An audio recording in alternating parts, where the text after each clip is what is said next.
राष्ट्रीय लोकतांत्रिक पार्टी की हुई बैठक आयोजित। बाबूलाल कुलदीप ने की प्रेस वार्ता।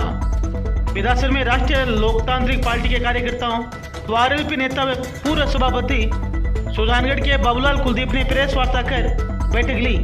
इसी दौरान कुलदीप ने विधानसभा चुनाव की रणनीति पर कार्यकर्ताओं से चर्चा की। बैठक के बाद मीडिया से रूबरू होते हुए कुलदीप ने कहा कि चुनाव में आरएलपी हर प्रकार के मुद्दों से जनता के सामने रखेगा। कुलदीप ने सुजानगढ़ जिले को चुनावी घोषणा बताते हुए कहा कि यह जनता के साथ धोखा हुआ है। मुख्यमंत्री को अगर जिला बनाना हो तो पहले 19 जिलों की लिस्ट में सुजानगढ़ का नाम आ जाता। जिले को अभी तक नोटिफिकेशन भी जारी नहीं हुआ है। कुलदीप बोले, भाजपा और कांग्रेस एक है। यदि सुजानगढ़ में आरएलपी का विधायक बनता है तो विकास के नए आयाम स्थापित होंगे। आरएलपी पानी, बिजली, सड़क, शिक्षा, स्वास्थ्य, टोल मुक्त राजस्थान, भ्रष्टाचार मुक्त राजस्थान, बेरोजगारों को रोजगार सहित अनेक मुद्दों को लेकर चुनाव में जनता के सामने जाएगी। वही प्रेस वार्ता में आरएलपी नेता जब्बार भुट्टा, दीनदयाल श्वेता सहित अनेक कार्यकर्ता मौजूद रहे। जहाँ तक सुजानगढ़ जिले की बात है तो आपको पता होगा कि आनंद फानम ने 27 तारीख को जब मुख्यमंत्री जी सालासर बालाजी के दर्शन करने आए थे, 28 तारीख को हमारे राष्ट्रीय लोकतांत्रिक पार्टी के सुप्रीमो हनुमान जी बेनीवाल साहब की एक हुंकार रैली तो पूरे विधानसभा में, पूरे राजस्थान के विधानसभा क्षेत्रों में रथ के माध्यम से शुभारंभ किया था कि हर विधानसभा में रथ के माध्यम से चुनावी सभाएँ करेंगे। जब 28 तारीख को शानदार 20-25 हज़ार की भीड़ हुई और राष्ट्रीय लोकतांत्रिक पार्टी की ऐतिहासिक मीटिंग थी, उसमें भारतीय जनता पार्टी और कांग्रेस की दोनों की ज़मीन खिसक गई थी। आनंद फानन ने, जिसको लॉलीपॉप बोलते हैं, वो माननीय गहलोत साहब ने अचानक जिले की घोषणा करके मौखिक घोषणा की है, न कि एकाधिक कागजी कार्रवाई, डॉक्यूमेंट की कोई प्रूफ नहीं है, तो मौखिक घोषणा करके फिर जनता को बरगलाने की और जनता को भ्रमित करने का काम किया है। मैं आपको बताना चाहूँगा कि जब उपचुनाव सुजानगढ़ विधानसभा का हुआ था, माननीय गहलोत साहब उपचुनाव में बड़ी बड़ी मीटिंगें करके यहाँ गए थे, बड़ी बड़ी बातें की थी। उन्होंने कहा था कि मैं छापर पुलिया, जो छापर रोड वाला पुलिया है, वो मैं चुनाव से पहले बना दूंगा। क्या वो पुलिया बन गया? जनता के सामने उन्होंने धोखा किया। उन्होंने कहा था कि सुजानगढ़ की शहर की जो 150 बेड की हॉस्पिटल है, मैं बड़ा हॉस्पिटल बना के चुनाव से पहले 150 बेड की हॉस्पिटल बना के घोषणा करूंगा। क्या कर दी?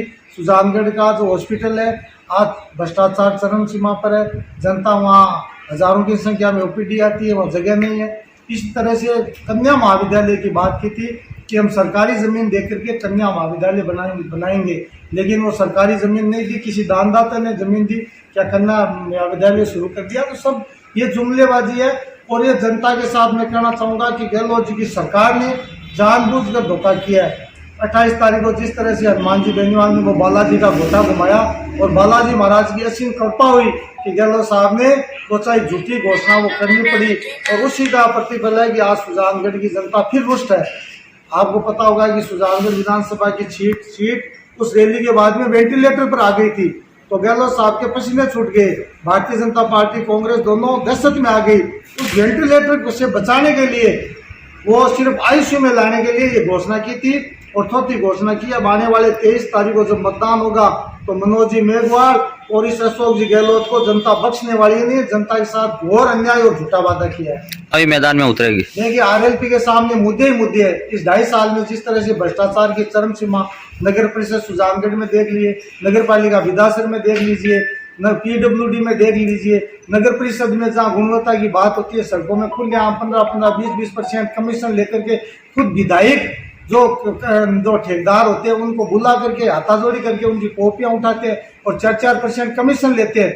मैं तो आरोप लगाना चाहूंगा विधायक पर कि आपने 2.5 साल में 4 करोड़ का बंगला जो जयपुर में खरीदा है, राष्ट्रीय लोकतांत्रिक पार्टी को अगर मौका मिलेगा तो इसकी जांच कराएंगे, एसडी से जांचें कराएंगे। आज नगर परिषद सुजानगढ़ भ्रष्टाचार में लिप्त है, विधासर नगर परिषद लिप्त है, पानी बिजली में भ्रष्टाचार, कहीं बिजली कहीं चले जाओ, हर प्रशासनिक मुझे तो ऐसा लगता है कि सुजानगढ़ विधायक ने तो सुजानगढ़ विधानसभा का प्रशासनिक तंत्र है वो ठेके पे दे दिया और एक साथ ही सबसे ले लिया कि मुझे चुनाव लड़ना है। ऐसा हमने अन्याय जनता के सामने होते हुए कभी नहीं देखा।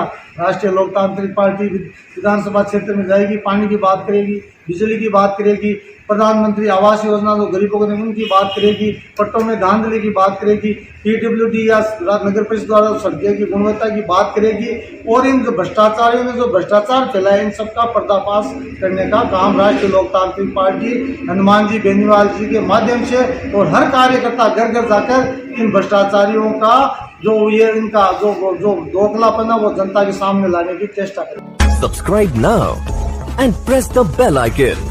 Never miss an update.